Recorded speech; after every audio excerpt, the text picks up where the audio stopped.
Asterion Moloc has killed more loyal space marines than most traitors ever will. That is where this story begins. Not with a demon bargain, not with a chaos cult whispering in the dark, not with some grand, screaming betrayal. It begins with a loyalist, a chapter master who did exactly what Terra told him to do, for centuries. The Minotaurs have always been the High Lord's answer to an inconvenient truth, that sometimes the greatest threat to the Imperium is another space marine. When a chapter grows too proud, too independent, too slow to kneel. The Minotaurs arrive. When a war zone needs stabilization and the local Astartes refuse to abandon their oaths, the Minotaurs take their place. When Imperial records need to show that a loyal chapter fell to heresy, and the evidence needs to be corrected by orbital fire and chain blades, the Minotaurs are unleashed. They are the Emperor's bulls in name. In practice, they are Terra's attack dogs, and at the head of that pack walks Asterion Moloc. He is not a subtle creature. His war plate is a brutal mass of brass and ceramite, his shield a walking fortress, his war axe a verdict. Where he walks, other Astartes make way. Not out of respect, out of instinct. There is something wrong about the Minotaurs, the others say. Something off. They fight too hard. They obey too quickly. They ask too few questions. That is the point. The High Lords did not breed Asterion to think. They bred him to end thoughts. He has carved through the shields of noble cousins, shattered fortress monasteries, loyal for 10,000 years, and stood in the ashes of chapters whose names will never be spoken again. He has watched battle brothers kneel before him, not in worship, but in disbelief, as his axe descends. He has heard the same words repeated on a dozen dying lips. We are loyal. And for most of his long life, those words have meant nothing to him. Because loyalty is not something Asterion measures with hearts and oaths. Loyalty, to him, is a coordinate, a direction. And that direction has always pointed at Terra. You need to understand this before anything else. Asterion Moloc does not fear the enemies of mankind. He does not envy them. He does not question why they exist. But he does understand something few others do. That the greatest weapon in the galaxy is not a titan, or a primarch, or a demon. It's a man with power, a quill, and no one to stop him signing an exterminatus order. For most of his existence, Asterion never allowed himself to notice this. He was not created to notice. He was created to arrive, to kill, to leave.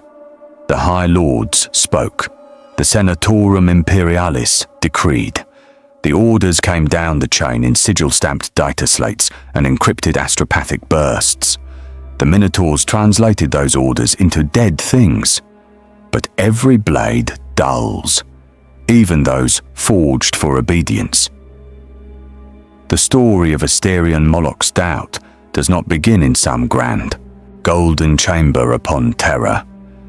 It begins in silence.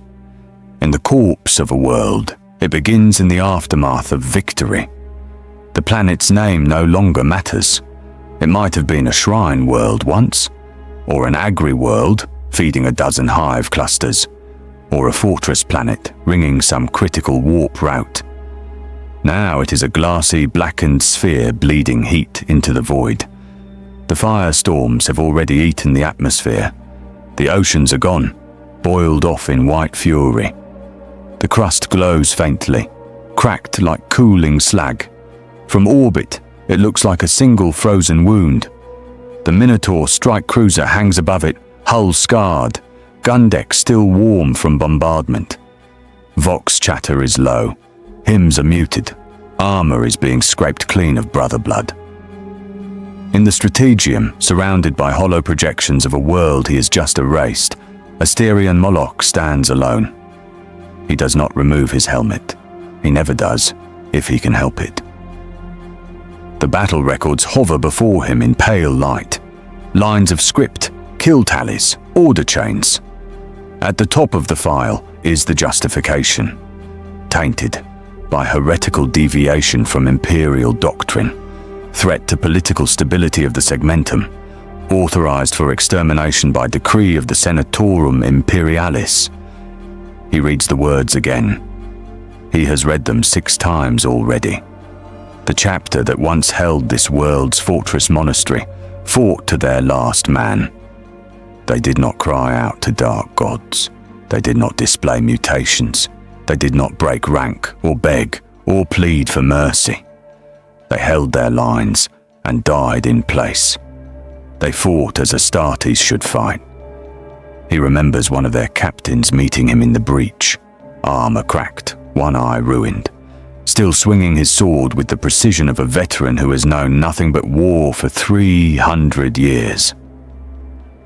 "You don't have to do this," the man had said, teeth red with blood. Asterion had pinned him to the wall with his shield, pressing ceramite against crushed bone. "Your plea is noted," Asterion had replied. Then he drove his axe through the captain's chest. That memory should mean nothing.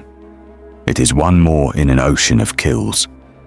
Yet, as he stands in the dim light of the strategium, watching the hollow of the dead world slowly rotate, it resurfaces. The captain's ruined eye, the tone of his voice. "You don't have to do this." Of course he had to. The order was clear. Terra had spoken. Asterion shifts slightly, the weight of his armor making the deck plates creak. He dismisses the thought. Doubt is a luxury. Doubt is for chaplains and philosophers and dying men. He is none of those. He is a weapon. Still, something remains. A small grit in the mechanism. Not guilt. He does not feel guilt. Guilt requires the belief that you could have chosen differently. Asterion has never truly believed that. What he feels is friction. The sensation that something in the chain of command has caught, snagged, misaligned by a fraction of a degree. There have been too many worlds like this lately. Too many orders bearing the same justifications. Deviation, political instability, secessionist tendencies, failure to provide adequate tithes, too few words like demon incursion, orc invasion, tyrannid tendrils, Necron awakening. Too many of his campaigns are fought not against the galaxy's enemies, but against humanity itself. The Minotaur heraldry gleams faintly around him, picked out in brass and gold. The bull's head sigil stares down from banners and hollows, its eyes empty, its expression eternally furious. They say the Minotaurs have no recorded homeworld, no public gene sire, no past beyond the High Lord's favor. They are a chapter shaped by demand, not heritage. Perhaps that is why the others whisper. Cursed founding, mysterious patronage, progenoid manipulation. Perhaps that is why Asterion feels nothing when he burns another chapter's flag. He has no home flags of his own. No memories of a father's voice, a Primarch's hand, a legion's shared myth. He remembers only tasks. You might think a creature like that cannot doubt. You would be wrong. Every machine, no matter how perfectly forged, keeps a record of strain. Tiny fractures, hairline cracks. Moments where the force exerted upon it does not match its original purpose. As Asterion watches the now empty tactical display, one such fracture grows. He calls up the file again. The original accusation, scribes' annotations, sigils of approval. One seal in particular glows brighter than the rest. The personal authorization of a High Lord of Terra. A man who will never smell a battlefield. Never hear bolter fire without courtesy dampeners. Never stand on a world that is about to die. Asterion zooms the sigil in until it fills his vision. He imagines, for the first time, the hand that pressed that seal. Soft, unscarred, ink-stained perhaps.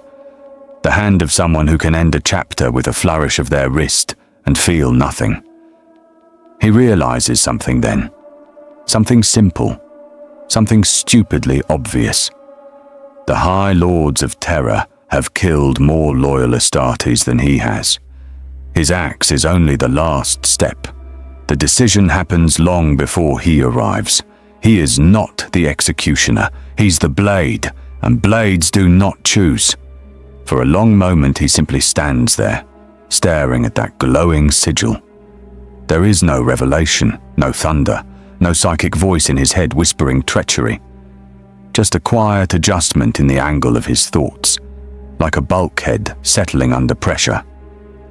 Asterion Moloc has always believed he serves Terra. Suddenly, the thought occurs. What if Terra does not serve the Emperor? It is a treasonous thought. It flickers like static in the back of his mind, unwanted, unwelcome, immediately suppressed. But you cannot unthink a thought. Once it exists, it lives. Somewhere deep in his gene-enhanced skull, something shifts. Not much, just enough. Behind him, the strategium doors hiss open, boots on metal, the clank of power armor, the rasp of filtered breath. He does not turn immediately. He knows the step pattern, the weight distribution, the faint vox-caster hum. First, Captain Orpheon strides up beside him, helm tucked under one arm, his scarred face lit by the red glow of the dead world below. "My lord," Orpheon says, "the cleansing is complete. No survivors, no active vox. The Mechanicus reports the surface stable for long-term denial." Asterion nods once. Very well. Silence stretches between them. Orpheon glances at the hollow, at the ruined globe. "You asked for all data on their chapter," he says carefully. "Did you find what you were looking for?" Asterion considers the question. He thinks of the captain in the breach, of the world's final astropathic burst, flagged loyal service, requesting clarification, of the briefing that mentioned political unreliability 3 times, and chaos not once. He thinks of the High Lord's seal. "No," he says. Orpheon frowns slightly. "Were they corrupted then?" Asterion turns his head slightly, just enough for the eye lenses of his helm to catch the light. "They were obedient," he says, "just to the wrong masters." The words leave his mouth before he fully understands them. Obedient? To the wrong masters. Asterion feels them hang in the air between them like a judgment. Orpheon stiffens. "That is not for us to decide," the first captain says, as if reciting litany. "Terra judges, we execute. Terra judges. The High Lord sign." The blade descends. Asterion looks back at the dead world. "Of course," he says, but something in his voice is different. Orpheon hears it. He doesn't know what it means yet. He doesn't have the words for it. He only knows that for the first time in decades, perhaps centuries, his chapter master sounds tired. "We make for the next target," Asterion says. "Have the librarius compile all recent orders from Terra. I want patterns, timelines, correlations." Orpheon hesitates. "Are we investigating our own masters, my lord?" Asterion thinks of the captain's ruined eye, of the High Lord's sigil, of the countless times he has heard the same protest, spoken by men with ceramite lungs and gene-forged hearts. "We are loyal." He thinks of how easy it is to erase those words with orbital fire. "I am ensuring," Asterion replies, "that we are still being used as the Emperor intended." And there it is, the first step, the smallest heresy. Not a vow against Terra, not a declaration of rebellion, just a question, buried inside a task. Are we being used correctly? Asterion Moloc turns away from the hollow of the dead world and strides from the strategium, cloak trailing behind him like a shadow. Outside, in the cold dark between stars, a Minotaur fleet turns its prows toward its next assignment. The orders have already been received. The sigils are already stamped. Somewhere on Terra, a High Lord has already decided who will die. Asterion walks through the warrior decks of his ship, feeling the tremor in the metal under his boots. It is not the engines, it is his chapter. 1,000 warriors moving as one organism, a weapon honed for a single purpose: to kill whoever the High Lords point them at. For the first time in his long, blood-drenched life, he allows himself a second thought to follow a first. What if the finger pointing them is wrong? The thought is small, insignificant, buried in the thunder of marching feet and the hum of reactor cores. But like all small things in the 41st millennium, given enough time, it will grow teeth. The first fracture. They say a space marine's doubts are like microfractures in ceramite, invisible at first, harmless in isolation, but accumulating quietly until one blow too many makes the whole suit come apart. Asterion Moloc would never use such poetic metaphors, but he can feel the fracture growing, not in his armor, in his purpose. The Minotaurs' fleet glides through the void in absolute silence, predatory and disciplined. Their hulls gleam like hammered bronze, their prows carved like charging beasts. Every ship is marked with sigils no one outside the High Lord's inner councils truly understands. They are a chapter without history, without lineage, without a past to question, and without a future to fear. The High Lords designed them that way. Asterion walks the length of the warship's primary transept, a corridor broad enough for a titan's stride. Minotaurs stand at attention on either side, armor marked with dozens of scars. None sentimental, all functional. None meet his gaze. They know that gaze too well. They know those eyes have judged other chapters, loyal chapters, and found them wanting. They know that Asterion Moloc is a storm that kills only in the direction it is pointed. Until now. The Librarius vault is cold, lit in the soft blue glow of stored data crystals.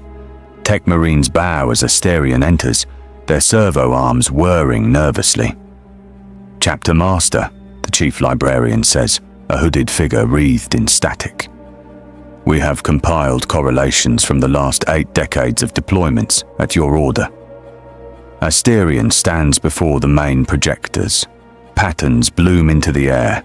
Campaigns, target designations, Terra's directives. He speaks without preamble. Show me all operations involving loyalist Astartes. The projection shifts. There are many. Too many. Asterion does not flinch, but the light on his armor turns his silhouette into something colder, rougher, a statue carved out of contempt. Now, he says, show me all campaigns involving Chaos warbands in the same period. The map flickers. Only a handful appear. Asterion's voice is flat. Xenos incursions. Sector-wide threats. Almost nothing. The librarian swallows. My lord, we believe this pattern was intentional, that we were chosen specifically to police internal threats, as the EB High Lord's purifiers. Asterion's helm turns toward him. And do you believe loyal Astartes are the Imperium's greatest threat?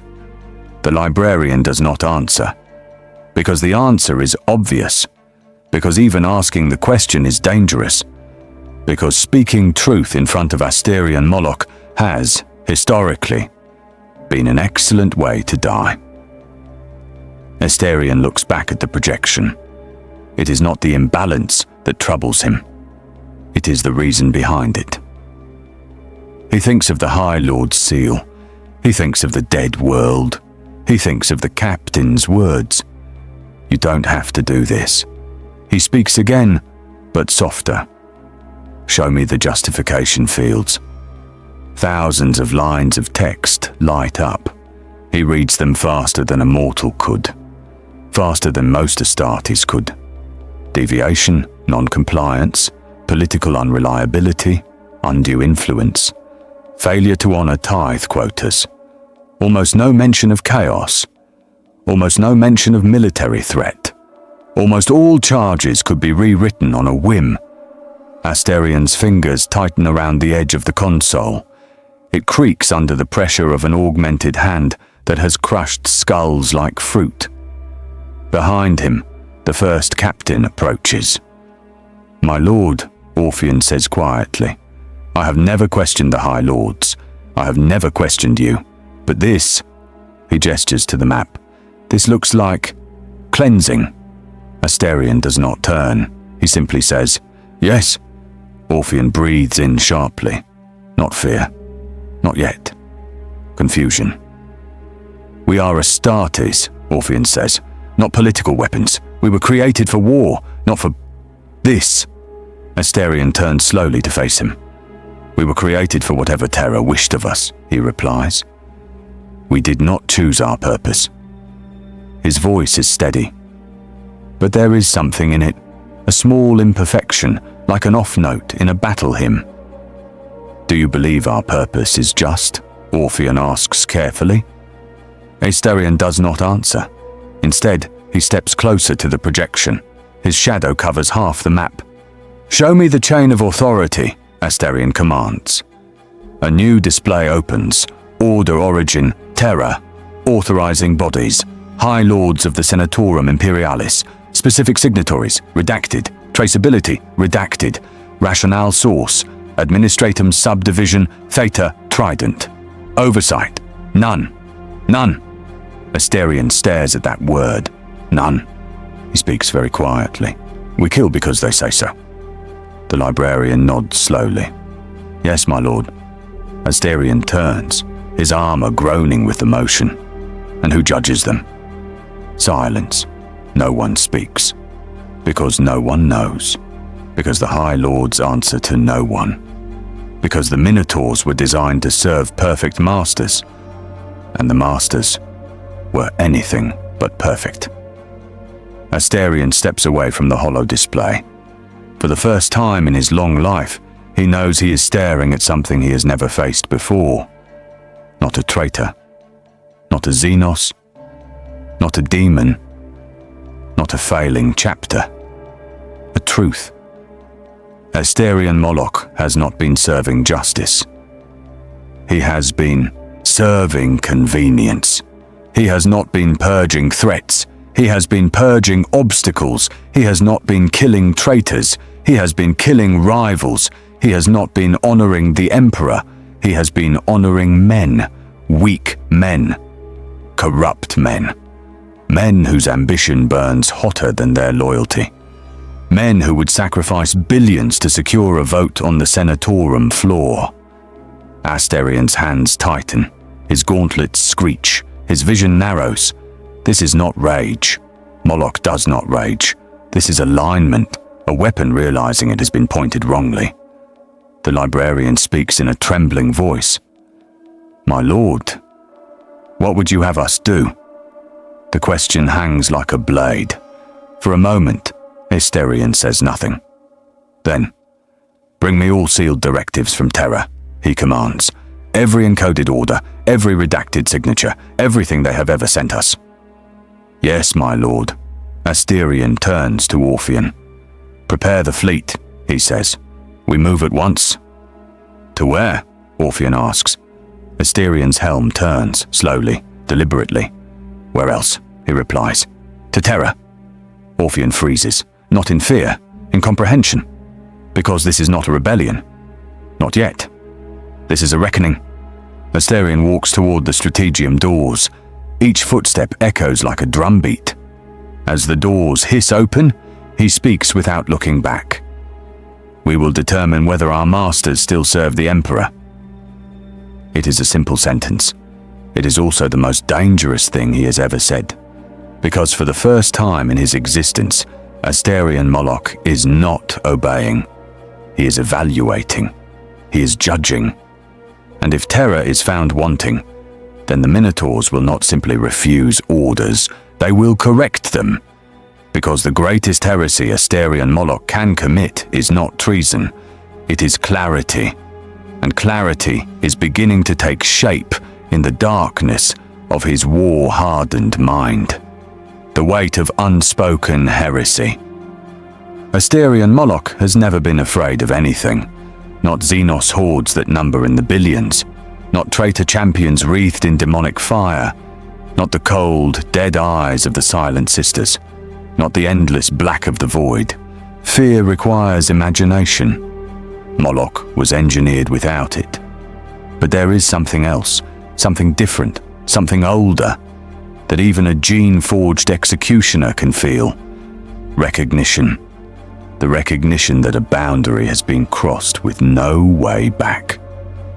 As the fleet prepares to burn for Terra, Asterion feels it settle over him like a second layer of armor.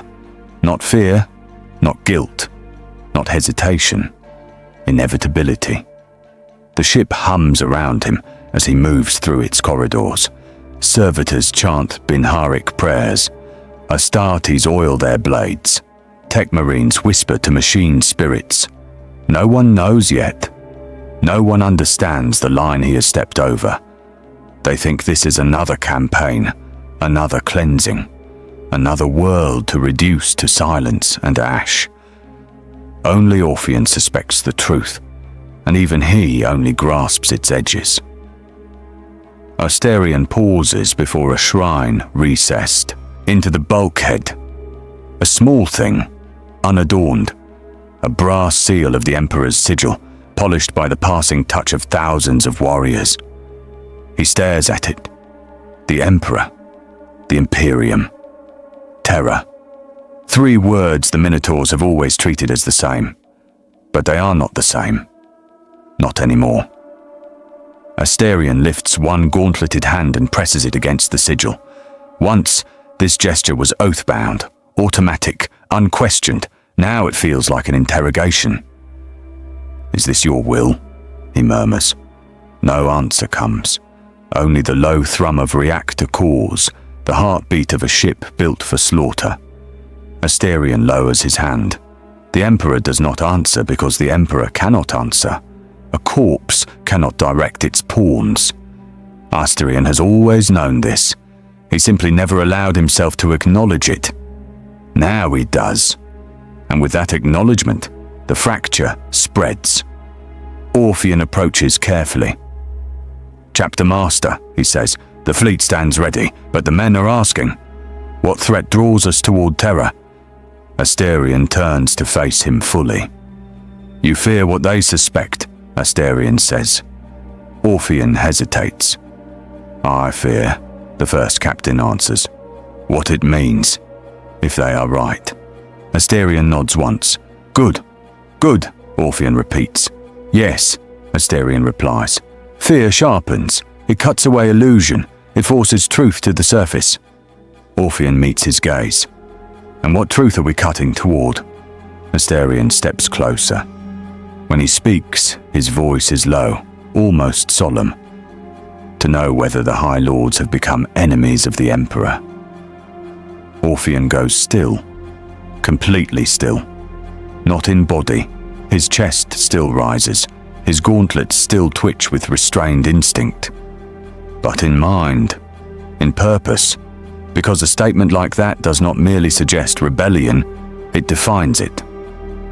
"My lord," he says slowly, "if they are enemies, then what you propose is..." He hesitates. Asterion finishes for him. "Heresy." Orpheon looks down at the deck. Asterion continues. "If they are corrupt, we will strike them down." He does not whisper. He does not growl. He states it like he would state the mass of a bolter shell. A fact. "But if they are true," he continues, "if they still serve the Emperor's purpose, then this doubt dies with me." Orpheon exhales. "And the fleet?" "They will follow because they always have," Asterion replies, "because we were made to obey." He leans closer. "But I was not made to obey them blindly. "Who made us then?" Orpheon asks quietly. Asterion stares into the void through a nearby viewport, stars streaking like scars across blackened glass. "Whoever did," he answers, "wanted us to be the ultimate weapon. And a weapon," Orpheon says carefully, "must be directed." "Yes," Asterion replies, "but a weapon may also choose its wielder." Orpheon's eyes widen. Because this is more than doubt, more than suspicion, more than resentment. This is choice, the one thing the Minotaurs were designed never to possess. Asterion turns away. "Have the navigators prepare for translation," he orders. "Full warp burn, no delays." "At once, my lord." As Orpheon leaves, Asterion remains by the viewport. His reflection stares back at him. A giant plated in bronze and fury. A beast forged in the dark halls of political necessity. A butcher without remorse. For centuries, he has been Terra's will made manifest. But now he begins to understand something far more dangerous. Terra does not have a will. It has ambitions. And ambition is not the Emperor's voice. Asterion Moloc clenches his fist, metal grinding like tectonic plates. "If Terra has abandoned the Emperor's ideal," he says to the empty air, "then Terra has abandoned its right to command me." There, the thought is no longer silent. It is spoken. Real. Alive. A seed planted in the heart of a monster. Asterion turns from the viewport as warning klaxons hum through the ship. "Translation in 30 seconds, a tech marine voxes." Asterion moves to the strategium. Each footstep falls like an executioner's verdict. The warp engines prime. The ship vibrates. Bronze hulls groan. And as reality splits open before the Minotaurs, as the fleet dives headlong into the raging storms of the Imperium, Asterion whispers to the darkness, "Let Terra be judged." The warp swallows the fleet whole.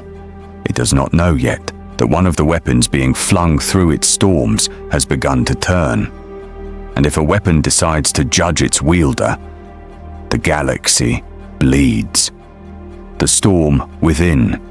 The warp envelops the Minotaur fleet like a living throat. A churning, incandescent maelstrom of color that does not belong in mortal senses. The Geller fields scream under pressure. Hull runes gutter and flare. The ship shudders like something alive, choking on the Imperium's attention. Asterion Moloc stands unmoving at the heart of the strategium. Bronze armor, etched sigils, a titan carved in fury. Warp shadows ripple across his warplate, distorting his silhouette, making him seem older or younger, or something other entirely. Around him, the ship trembles with every breath of the void. But Asterion does not tremble. He has never feared the warp. It is a storm, and he is a stone.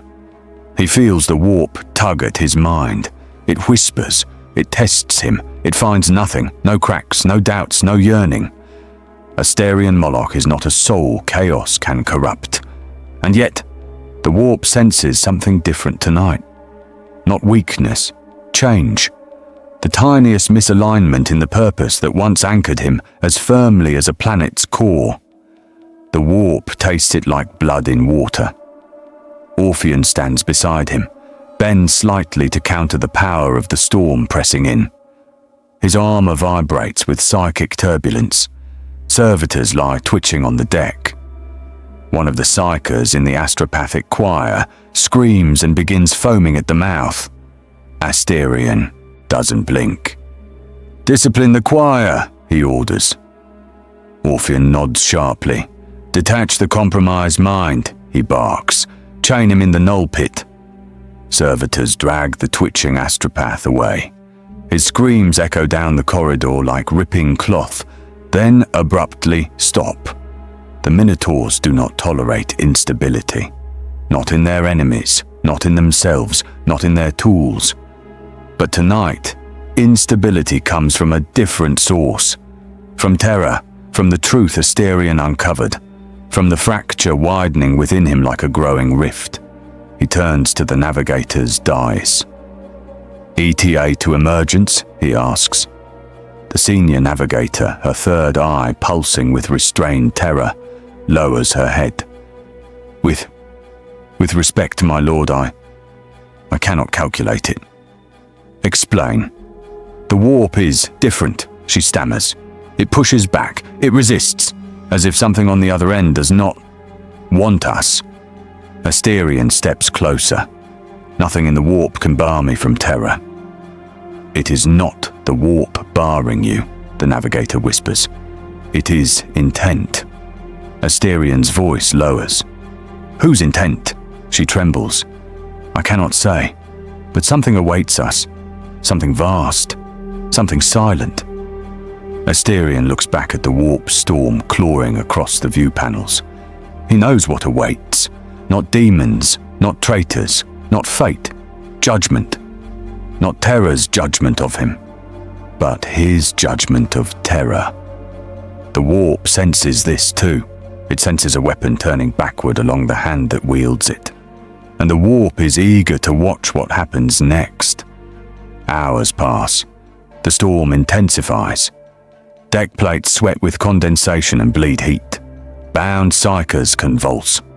Astartes chant battle litanies to ground their minds. Asterion stands alone at the center of it, one hand on the haft of his axe, one hand clenched at his side. He can feel something rising in him, not rage, but momentum. Purpose unchained. Chapter Master, Orpheon's voice breaks the silence. Asterion turns. The fleet is stable, Orpheon reports. Barely, but the Librarius has completed its deep dive. Asterion nods. And? Orpheon hesitates before answering. We have proof. Asterion's helm tilts slightly. Of corruption? Of manipulation. Asterion gestures for him to continue. Orpheon activates a hololith. Documents, encryptions, shredded communiques. Fragments of orders that do not match the official records. Behind them, redacted transcripts between High Lords, political diagrams, charts of rivalries and power blocks. Votes traded, threats levied, worlds sacrificed to sway legislation. Astartes chapters assign death not because of failure, but because they supported the wrong Senatorum faction. Asterion's fingers press into the table so hard the steel dents. This, Orpheon whispers, is not Imperium. Asterion speaks slowly. No, it is not. Then what is it? Asterion looks into the swirling hololith. A machine made of greed, he answers. And we, gestures at the Minotaur fleet, are its gears. He steps back. For centuries, we believed we served Terra's justice, but Terra has none. The room falls silent. Orpheon's voice comes carefully, like a blade slowly drawn from a sheath. What do you intend, my lord? Asterion turns his head toward him, and though his helm hides his eyes, Orpheon feels the weight. Intent? I have no intent yet. He steps past Orpheon, towering over every warrior in the strategium.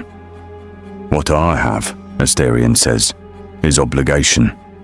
To what? Orpheon asks. To truth. The first captain swallows, and if the truth demands action, Asterion pauses at the threshold, then action will come. And if the truth demands war, Asterion looks back, voice resonant like a burial bell, then war will come. The lights flicker as the warp howls, echoing his words like distant thunder. When Asterion reaches his private sanctum, he dismisses the guards and seals the chamber. The door locks with a sound like a tomb closing. He kneels. Not in prayer. Asterion Moloc does not pray. He kneels the way a weapon kneels when it returns to its forge. For a long moment, there is only silence. Then, quietly, Father of Mankind. He does not invoke the Emperor's title, not the one Terra uses, not Lord of Hosts, not Master of Mankind. He uses the name the Emperor once gave to his sons, to the Primarchs, to his creations. I have served you, Asterion says. I have killed for you. I have bled for you. I have erased chapters at your supposed command. He lifts his head. And now I find that your voice is imitated by lesser men. His gauntlet closes into a fist. For centuries, I tore down your enemies. He rises. And now I must ask, have I spent those centuries tearing down your servants instead? The question echoes, not in the air, in him. He turns toward the sealed stasis vault across the room. Inside lies his war gear, his true war gear, the arms he only uses when a campaign demands absolute, terminal force. He places his palm on the lock. If Terra has strayed from your light, he murmurs, then Terra will be brought back to it. The vault opens with a hiss of freezing mist. Within, his ancient shield covered in milled scars, his great axe, its adamantine edge etched with forgotten rites, his helm horned and brutal, a symbol of judgment incarnate. He lifts the helm and holds it in both hands. Not as a traitor, he says, not as a renegade. His fingers tighten. But as your executioner. He slides the helm on. The seals lock. Bronze plates shift into place. Lights flare. Lenses sharpen. Asterion Moloc stands tall. And in the warp around him, something trembles. Something that knows a weapon has been re-aimed. Terra, Asterion growls, will answer to me. The ship jolts violently. Klaxons scream.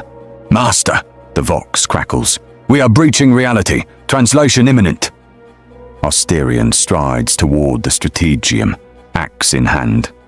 Let us see, he says, what waits for us at the throne of mankind.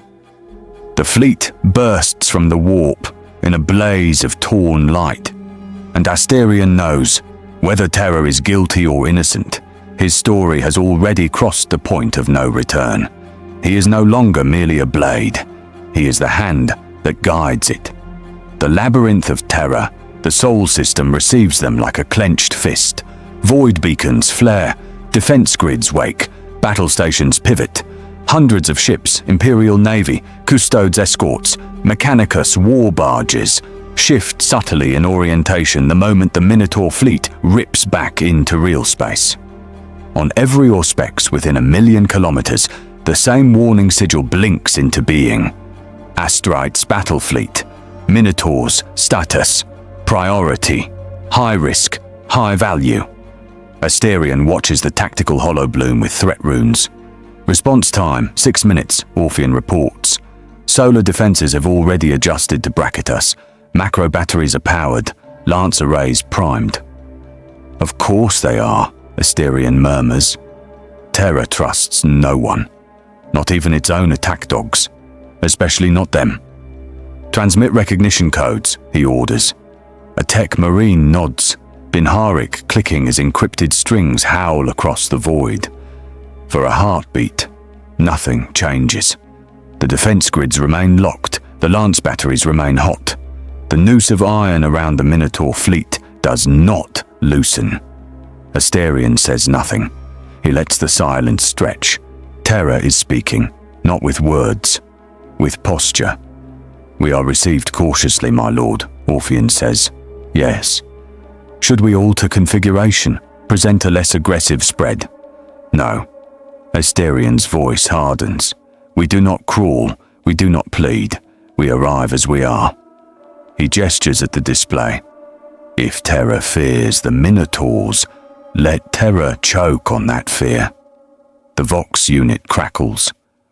Unidentified Astartes fleet, comes a voice like a law carved into stone. You approach the throne world under full battle configuration. This is a violation of Solar Anchorite Stratagem 17.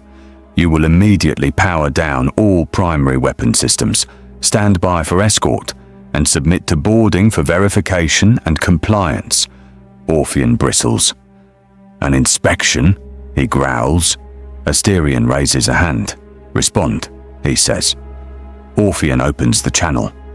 This is First Captain Orpheon of the Minotaurs, speaking for Asterion Moloc, Chapter Master. We bear orders marked Trinakos Alpha and Sol Lex Grandis. We come at the direct request of the Senatorum Imperialis. We demand clarification of this posture. The reply is immediate. Clarification granted. You are to obey. Another voice cuts in, colder, quieter, more dangerous. This is Shield Captain Thelestron of the Adeptus Custodes. Asterion Moloc will present himself for audience. Alone. His fleet will remain under watch, disarmed and sealed. Any deviation will be treated as treachery. That gets Asterion's full attention. The Custodes do not waste words. Open channel, he says. Orpheon hesitates, then obeys. Asterion Moloc, the custodian repeats, now addressing him directly. You have hunted the enemies of Terra for centuries. Today, Terra wishes to look into the eyes of its hound. Then Terra should come here, Asterion replies. My campaign is not yet finished. You mistake the nature of your existence, Thelestron says. You have no campaigns, only assignments. A pause. Then, very softly, present yourself, or be classified as lost to compliance. Around Asterion, the bridge crew stiffen. Lost to compliance is a polite way of saying kill on sight. Asterion considers the hololiths, the firing arcs, the threat projections, the impossible firepower of Saul. They could hurt him. They could destroy his fleet. Perhaps the Minotaurs would take half the system with them, but they would die. The Emperor needs his tools more than that, and Terra knows it. He could fight. He could refuse. He could test the limits of his legend against the real teeth of the Imperium. Instead, he answers, Very well, Shield Captain, I will come. And your fleet? My fleet will remain under my first captain's authority. Thelestron doesn't argue. Stand by for escort coordinates, the custodian says. We will be watching. The channel cuts.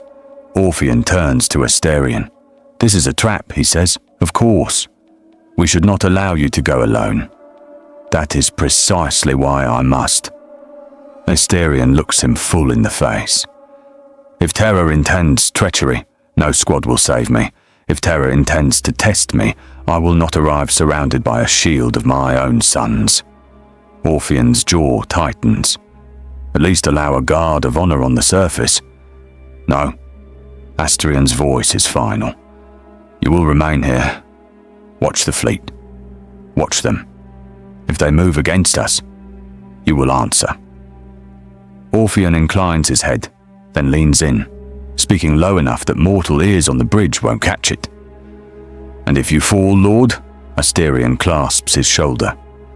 Then the Minotaurs will need a master, he says. Orpheon's throat works. I am not you.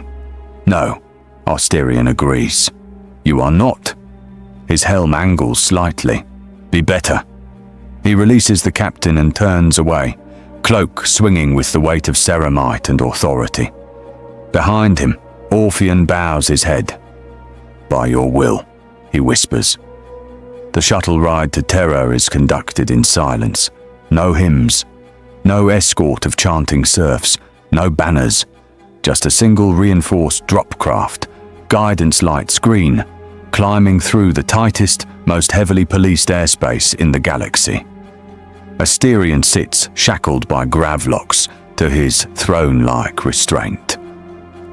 Thelestron sits opposite, spear across his knees, armor gleaming like a miniature sun.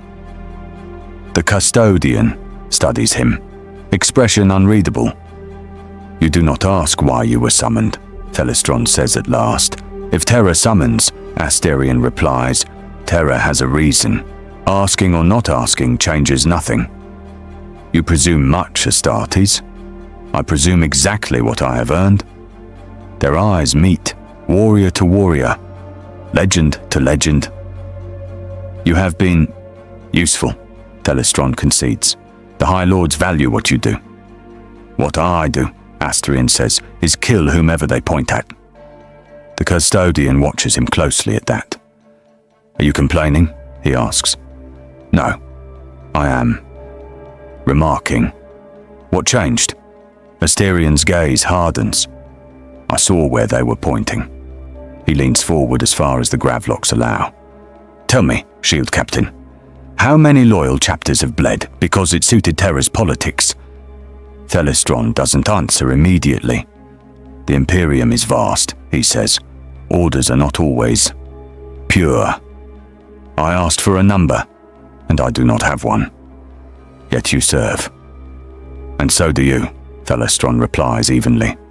For now. The custodian tilts his head. Is that a threat? Asterion's lenses glow faintly. It is an observation. Thelestron studies him a moment longer, then shifts his spear, returning his gaze to the viewport. Then observe this, Asterion Moloc, he says quietly.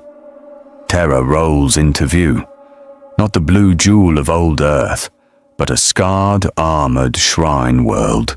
Orbital plates glitter like barnacles. Space fortresses drift like chained moons.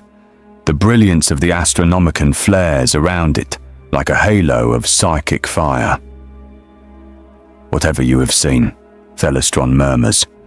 Whatever scheming you think you have uncovered, understand this. Without this world, there is nothing. No Imperium, no chapters, no war for you to revel in. Asterion's voice is iron. I do not revel. I execute. Thelestron's lips twitch. That, he says, is what I am here to measure. The shuttle descends into the teeth of the labyrinth, into the heart of the thing he has finally decided to judge. The weight of obedience. The audience hall is not the Golden Throne. This is not the Emperor's presence. This is not sacred ground. This is politics. It smells of incense and old fear, of rich oils and parchment older than many worlds, of dust layered over dust, each grain the memory of some long-forgotten decision that killed millions. The Senatorum Imperialis sits in tears like a coiled serpent around the chamber's center. High lords in layered robes, armor here and there, augmetics humming, servo skulls flitting between data nodes. At the focal point stands a single adamantium disc, a lonely place, a stage. Asterion steps onto it. His footfalls echo like hammer blows. Custodes ring the chamber. Silent sisters drift at the fringes. Adepts scribble notes. Scribes etch every word into vox archives and crystal memory. Asterion stands alone. He does not bow.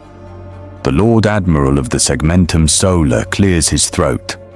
Asterion Moloc, Chapter Master of the Minotaurs, he intones. You stand before the Senatorum Imperialis to give an accounting of your actions. My actions are already written in your own records, Asterion replies. You know what I have done. Records, hisses the Master of the Administratum, can be incorrect. That is why you wrote them, Asterion answers. A ripple moves through the chamber like a breeze through tall grass. Bold, murmurs the ecclesiarch, lips twisting. Careful, whispers someone else. The Fabricator General's mechadendrites click softly. Your data stream has become less predictable of late, Astartes, the cyborg rumbles. This is concerning? Asterion's helm turns. You dispatched me to Murtagor, he says. You told me the Silver Skulls were contaminated. You supplied evidence. He looks from face to face, lenses burning. I found them loyal. The Lord Inquisitor leans forward, rosette glinting. Your assessment of loyalty, he says, is not binding. The Ordo has its own metrics. You did not see them fight, Asterion says. We saw the numbers, the Inquisitor snaps. Deviant deployments, heretical consultations, liaison with Xenos ruins. All war demands unpleasant compromises, Asterion cuts in. If that alone is treachery, then the entire Imperium is already damned.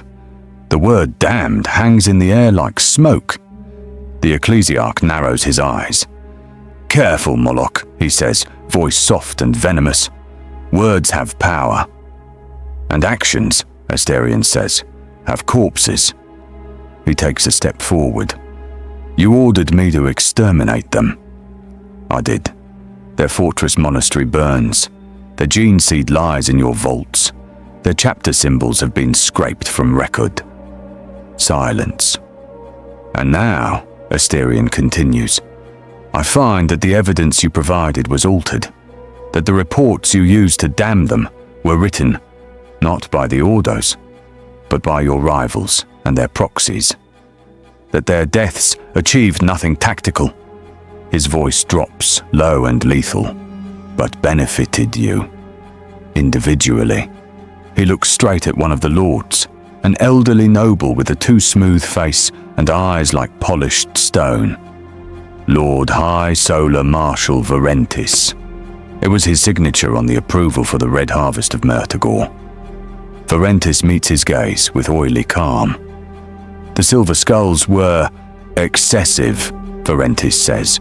They did not cooperate with Segmentum Command. They defied deployment orders. They refused, Asterion says, to weaken their patrol screens on your backwater estates so that your rivals' convoys could vanish without record. A rumble runs through the chamber. Eyes shift. Lines are drawn. The Lord Commander Militant folds his hands. You speak as though you understand the full strategic picture, he says. You do not. You are a blade, an extremely sharp one, but a blade nonetheless. And you wield me, Asterion says, as if I do not cut your own hand when you overreach. He lifts his axe slightly. It was simple once, he says. Heretic, traitor, Xenos. I killed all three. I accepted that. I was content. He looks up. Behind the High Lords, stained glass depicts the Emperor in triumph over Horus. He does not look content, Asterion says. The ecclesiarch bristles. You overstep. I step exactly where you have walked for 10,000 years, Asterion snarls. Over the bodies of chapters you did not like. Over worlds you did not care to save. Over billions condemned to burn because they lost a vote. His voice drops into a growl that seems to vibrate the air. And you dare speak to me of overstepping? Thelistron shifts his spear. Small motion, but noticed. Asterion Moloc, the custodian says. Remember where you stand. I stand, Asterion answers, on the bones of those you told me to kill. There it is. The line. Crossed. Unequivocal. The High Lords glance at each other. Calculations flicker behind their eyes. The Inquisitor speaks first. What would you have us do, Moloc? He asks. Govern by sentiment? Refuse to use the tools at our disposal because of discomfort? I would have you use them honestly, Asterion replies. If a chapter must die, let it be for true corruption, for real sin. Not because they did not kneel quickly enough when you passed. Dangerous, Varentis murmurs. You question our authority itself. Asterion's reply is quiet. I question your fitness. That does it. The chamber erupts. Blasphemy! Heretic! Kill him now! Thelistron's voice slams over them all like a dropped anvil. Enough! Silence rushes back in. The custodian rises, golden armor almost too bright to look at. I will remind the Senatorum, he says, that Astartes speak bluntly. That is their nature. That is why you use them for tasks you will not dirty your own hands with. His gaze sweeps across the semicircle of thrones. And I will remind Asterion Moloc, he continues, turning to him, that whatever the failings of these individuals, the structure they sit upon is all that stands between humanity and the howling dark. Asterion's fingers flex on his axe. And if the structure is rotten, he asks, Thelestron's eyes are hard. Then you do not tear down the pillar while standing beneath it. He steps closer. You shore it up, quietly, precisely, with great care, because if it falls, it does not kill just those on top. It buries everyone. The words are simple, but to Asterion, they hit with the weight of revelation. For the first time since Murtagor, since the Red Harvest, since the discovery of falsified orders and manipulated campaigns, something slots into place. He has been thinking in absolutes: kill or obey, rebellion or submission, loyalty or treachery. But there is a third path, one far more dangerous, one far more difficult. He does not say anything immediately. The lords mutter, arguments swarm, demands for his censure collide with reminders of his battlefield record. The Lord Commander Militant raises a hand. Asterion Moloc, he says, here is what will be recorded. He speaks clearly, for all to hear. You will continue to prosecute war on behalf of Terra. You will receive sealed orders. You will obey them. Asterion's jaw clenches. And in return, he asks. In return, the commander answers, you will receive a latitude of action. He leans forward slightly. You have concerns. You have seen discrepancies. Very well, address them quietly. Where you find rot that impedes the Imperium's survival, you may, within reason, cut it out. Varentis gapes. You cannot be serious. We need him, the commander says flatly. You may prattle about protocol. I count worlds. He saves them. The Inquisitor's eyes narrow. A vigilant dog, he murmurs, allowed to bare his teeth not only outward, but inward. Better one such dog, the commander says, than 20 unchained beasts we did not expect. Asterion studies them. You would let me hunt your own corruption, he says slowly. Not ours, the commander corrects. The Imperium's. You will not touch the throne. You will not interfere with essential strategic functions. You will prune, not burn. Asterion looks between them. And what if my judgment differs from yours? The commander smiles without humor. Then we will see, he says, whose loyalty shines brighter. Thelestron watches Asterion closely. This is the only path, the custodian says softly enough that only he hears. You know it. Astartes' rebellion does not end with stinging the hand. It ends with another heresy. Asterion sees it. Not as metaphor, as certainty. The moment he openly defies Terra, every paranoid reflex in the Imperium will trigger. Titans, Navy, other chapters, Grey Knights, assassins. His name will become a curse, his work unfinished, his son slaughtered. But if he accepts, he remains inside the labyrinth, inside the system that needs him, inside the machine that abuses him, inside the rot he intends to cut out. He realizes something then. He has always been in a labyrinth. He was simply running forward. Now, for the first time, he stops and looks at the walls and decides to turn. I will obey the throne, Asterion says. Not the High Lords, not the Senatorum, the throne, the Emperor. The distinction is not subtle. Every thinking mind in the chamber hears it and chooses, for now, not to challenge it. The commander nods. Then we have an accord, he says. Documents are generated. Seals applied. Servitors chime confirmation. Asterion steps back. The audience is over. But something fundamental has shifted. They think they have leashed a monster carefully. They think they have turned a blade without cutting themselves. They think they still hold its hilt.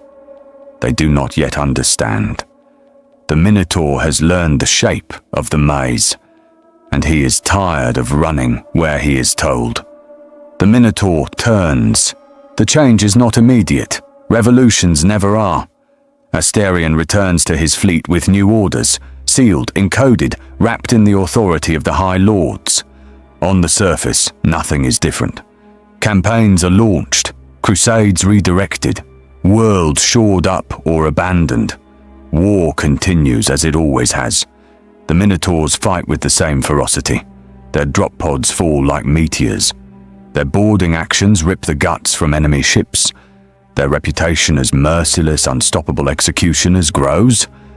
But behind that brutality, behind the steel and fire, something subtle has changed. Command meetings last a little longer. Asterion asks a few more questions. Orpheon listens for tremors in the why, not just the what. Astropaths bear more than simple orders now. They carry questions, clarifications, requests for context. Most lords ignore them. Some answer vaguely. A few bridle at being questioned by their own weapon. Those few, Asterion remembers. The first test comes quickly. A frontier system, 3 habitable worlds, 1 shrine world, 1 agri-world, 1 forge satellite cluster. The order, excommunicatio provincia, sector-wide purge, all populations subject to lex extremis, coordinate with local naval assets, no survivors. The justification, xenocontagion, unstable cult structures, failure to comply with previous chastisement. On the Strategium dais, Asterion reads the order twice. Orpheon waits. Your will? The first captain asks. Asterion gestures. Show me the contagiograph. A web of data blooms. Incomplete, patchy, obviously compiled in haste. Minor Xenos incursions, smuggling routes, instances of contact. No confirmed warp corruption, no mass apostasy. He snarls softly. Echoes of a problem, not proof of its scale, he says. Who requested this? Orpheon pulls up the bureaucratic chain. A local lord militant, a segmentum governor, an inquisitor's sigil, blurry, obscured, redacted. The petition went up, wrangled through channels, stamped passed. By the time it reached the High Lords, it was a tidy capsule of panic and overreach. Recommend compliance? Orpheon asks. Asterion stares at the hollow of 3 fragile worlds hanging in the void. His entire existence has been defined by that question. For the first time, he answers differently. No. Orpheon blinks. No? We do not burn a sector because a governor cannot handle smugglers, Asterion says. We investigate. That is not what we were ordered. That is not what the throne needs, Asterion replies. He looks up at his first captain. Prepare a limited deployment. I will lead. We go in as Thar, executioners if we must. But first, his eyes narrow, we go in as judges. They translate into the system under full battle readiness. Local vox panics. The mere presence of a Minotaur battle fleet is enough to trigger old nightmares. Governors scramble. PDF officers weep. Planetary priests proclaim doomsday. Before panic calcifies into resistance, Asterion broadcasts a single blunt message. This is Asterion Moloc of the Minotaurs. Stand down. I am here to look before I burn. Confusion ripples through the system. No one understands what that means. Minotaurs do not investigate. They annihilate. The inquisitorial representative certainly remembers that. His ship is small, sleek, slate black, festooned with sensor arrays and sanctified weaponry. Its voxhails come sharp, clipped, indignant. You exceed your remit, Moloc. Do I? Asterion answers. Explain your recommendation. Xenos influence, unstable obedience, rebellious elements. The system is compromised. Your reports are... Light, Asterion says. Where is the confirmed taint, the demonic manifestation, the warp breach? You presume to question an inquisitor. I presume to question waste, Asterion replies, voice flat. 3 functioning worlds are not a trifle to be discarded because your investigation bored you. Silence. Then, you will obey your orders. And you, Asterion says quietly, will answer mine. He cuts the channel. Orpheon glances over. Dangerous, he murmurs. Necessary, Asterion answers. He orders drop pods prepped, not to flatten cities, but to land near suspected cult sites. His squads breach. They seize archives. They interrogate quietly. They listen. They find cults, yes. Small. Disorganized. Starved. They find Xenos artifacts. Minor. Trinkets. Ill understood.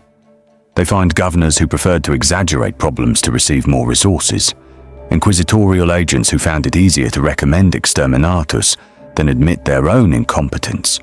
Political rivals attempting to weaponize fear of taint to topple their enemies.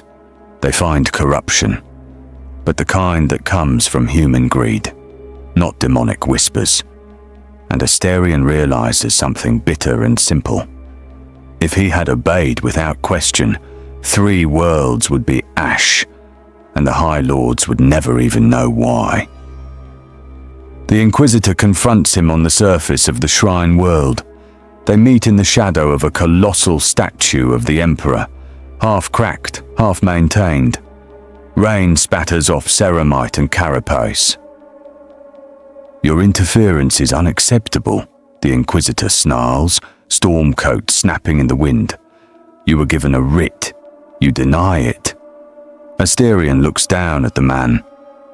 You requested a slaughter to hide your incompetence, he says. I deny that. Do you understand what I can have done to you? Do you understand what I can do to you now? There is a moment of absolute stillness. The Izapi Inquisitor's hand hovers near his bolt pistol. Custodes are not here. High Lords are not watching. This is the perfect moment for a dangerous idea to die quietly. Asterion knows it. The Inquisitor knows it. The guards around them know it. The Inquisitor swallows his rage. You are playing at statesmanship, Astartes, he hisses. You are not equipped for it. Asterion leans closer until his shadow swallows the man. Then pray I never become equipped, he says. Because if I do, the first thing I will do is put you on your knees and ask you to account for every world you chose not to save. He straightens. These worlds will not burn, he says. You will file amended recommendations. And if I refuse? Asterion considers him. You will not refuse, he says simply. The man almost laughs. You think you frighten me? No, Asterion replies. I think you understand the value of deniability. He gestures at the heavens. One word from me, and this becomes a story of an unfortunate Inquisitor killed while valiantly resisting the very Xenos contamination he warned of. Martyrdom. Clean. Useful. His helm angles. Is that what you want? The Inquisitor stares at him. Hatred wars with calculation. At last, survival wins. Very well, he says through clenched teeth. This time. But you are making enemies you do not understand, Moloc. Good, Asterion says. Enemies are easier to see than masters. The Inquisitor turns and stalks away. Asterion watches him go. Orpheon steps up beside him. Is this wise? He asks quietly. No, Asterion says. Then why? Asterion looks at the statue looming over them. Chunks missing, holes patched. The Emperor's features worn almost smooth by time and pollution. Because this is the only way the Imperium survives, he says. By defying it, Orpheon asks. By defying the parts of it that have forgotten what they are for, Asterion replies. We were made to kill humanity's enemies, not to erase it whenever someone on Terra feels bored or threatened. He turns back toward the landing zone. Come, he says, we have reports to falsify. Orpheon blinks. Falsify? Yes, Asterion says. The Senatorum must see victories, not doubts. The throne must feel the light of worlds still burning in its name. The truth of how we preserved them is irrelevant. Orpheon studies him for a long moment. "This is a dangerous road," he says. Asterion's voice is almost amused. "Then it is the right one." They walk back toward the drop pods, cloaks snapping in the bitter wind. Above them, the statue of the Emperor stares out, cracked, eroded, battered by time, still standing. Not because of the prayers of those below, but because quietly, someone keeps shoring up its base. Someone who understands that if it falls, it will crush far more than statues. The heresy of a loyal man. They call him many things. Executioner, attack dog, the bull of Saul, the butcher of false angels. But never, never in 10,000 years of imperial bureaucracy have they had to call him something new, unpredictable. Asterion feels the word in every glance, every coded transmission, every carefully measured briefing. It curls around the edges of formal communication like smoke. Behind closed doors, the High Lords whisper. He defies in small things. He questions too much. He looks where he was not instructed to look. He is becoming aware. But no one dares withdraw his mandate. They have built an empire atop necessary monsters. And now, one of those monsters has started thinking. Campaigns continue. Wars still follow the familiar pattern of orders issued, enemies identified, targets cold. But beneath the surface, patterns shift. Asterion changes the cadence of the Minotaurs' deployment. He intercepts command pathways. He rewrites astropathic priority chains. He studies which High Lords author which orders. Not the content, but the intent. He learns them. He profiles them.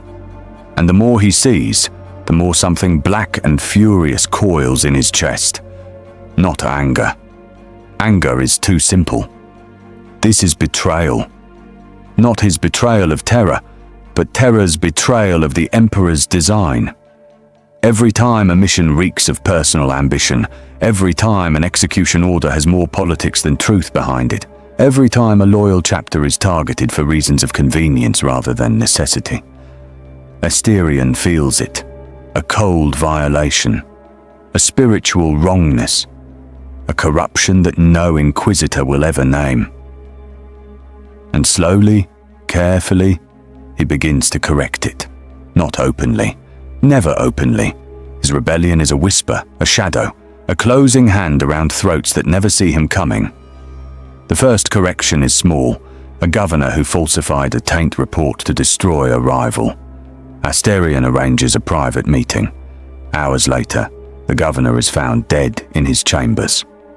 Official cause: assassination by Xenos sympathizers. Asterion writes the report himself. The second correction is bolder. An inquisitorial attaché who demanded a purge of a world simply to cover the loss of an artifact under his custody. Asterion detains him, interrogates him, extracts the truth. The manned ship suffers a catastrophic reactor failure on its return to Terra. Tragic, unavoidable, officially investigated, carefully forgotten. Correction. The third is surgical. A High Lord's personal navy formation that has been quietly interfering with chapter deployments to benefit their private political holdings. Asterion diverts a Minotaur strike force during a warp storm. Accidentally, their translation occurs inside that navy's formation. Debris fields drift for months. Correction. Line by line, error by error, arrogance by arrogance. Asterion begins to edit the Imperium, not overthrow it, not challenge it, correct it. He becomes the scalpel within the disease. But even a scalpel, if mishandled, can become a blade. The custodies notice first. They always do. Shield Captain Thelestron intercepts him aboard a lonely orbital above the Lithin spires. Asterion walks alone through a hangar filled with his warriors, preparing for deployment. The thunder hum of engines echoes. The smell of ceramite and incense thickens the air. The sound that breaks the moment is soft, a measured step, a footfall of gold. Asterion, Thelestron says. The Minotaur turns. The custodian stands like an unyielding pillar of dawn, impossible to move, impossible to ignore. You have been active, Thelestron says. Asterion tilts his head. I have been effective. Effective, Thelestron repeats. Yes, and creative. Asterion does not react, but the custodian steps closer. You have killed 2 inquisitorial assets, undermined a High Lord's fleet, removed a planetary governor without consultation. All were corrupt. That is not your decision to make, Thelestron says. It is now.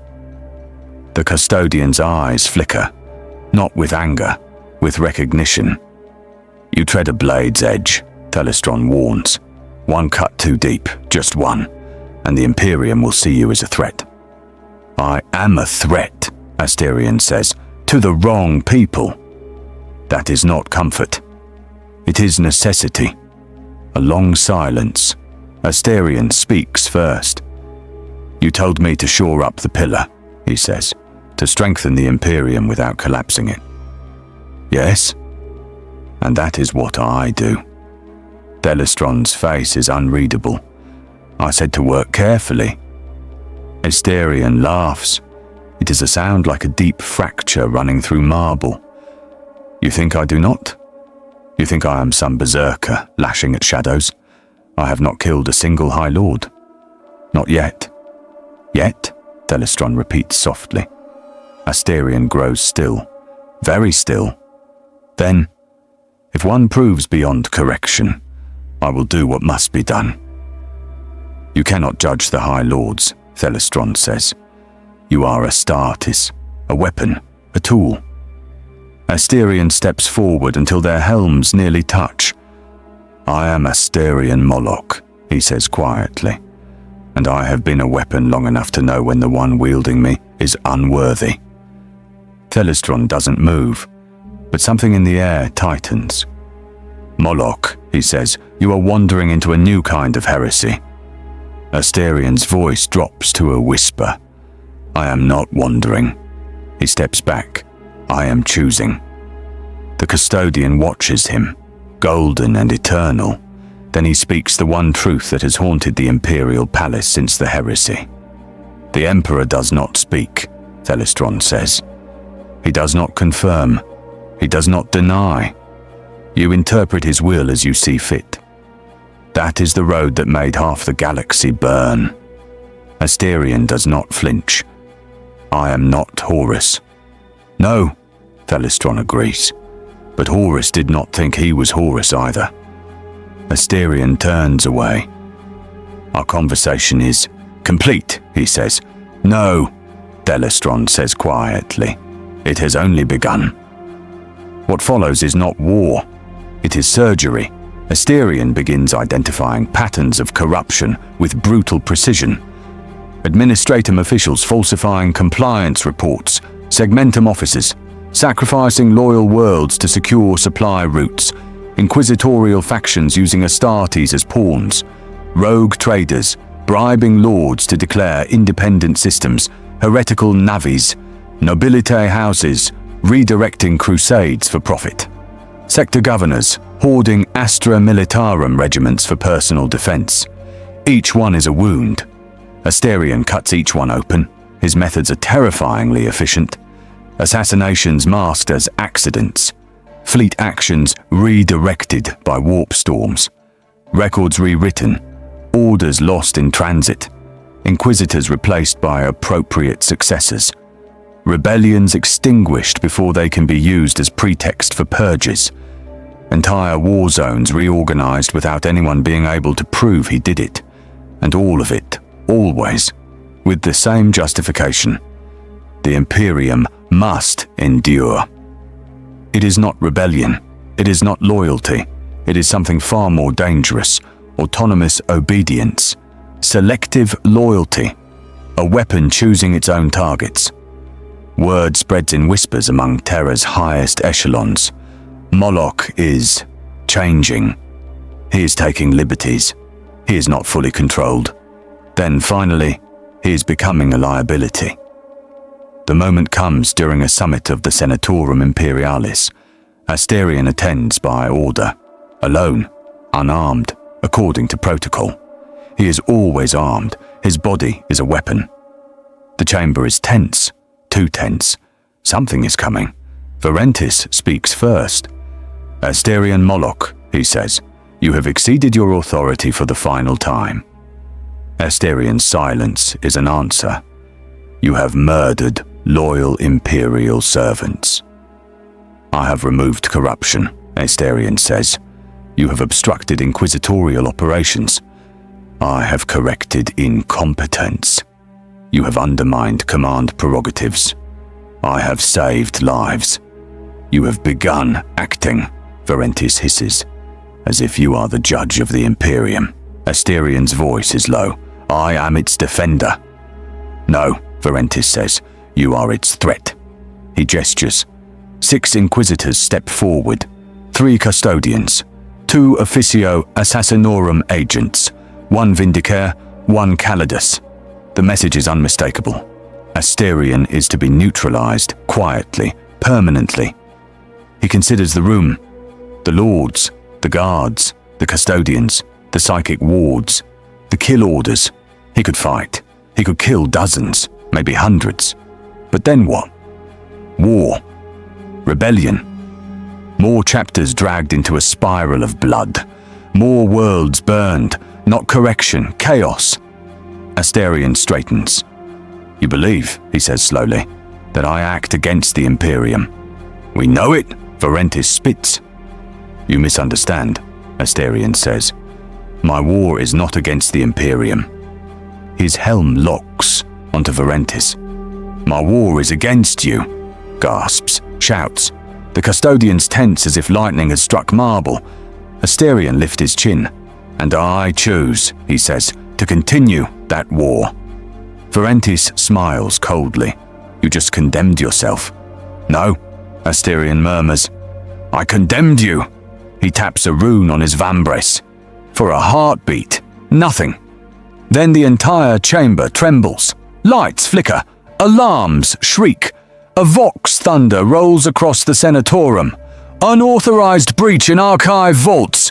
Minotaurs strike teams confirmed. Loss of control. Chaos erupts. Varentis pales. What have you done? Asterion simply watches. Truth, he says. Released.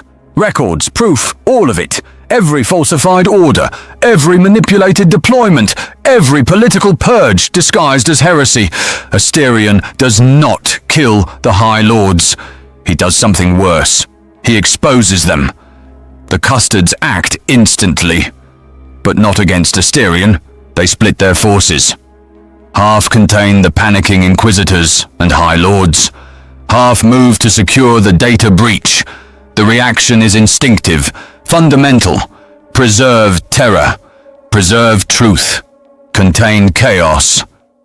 Asterion turns to Thelestron, who stands frozen, caught between outrage, recognition, and something that looks like reluctant respect.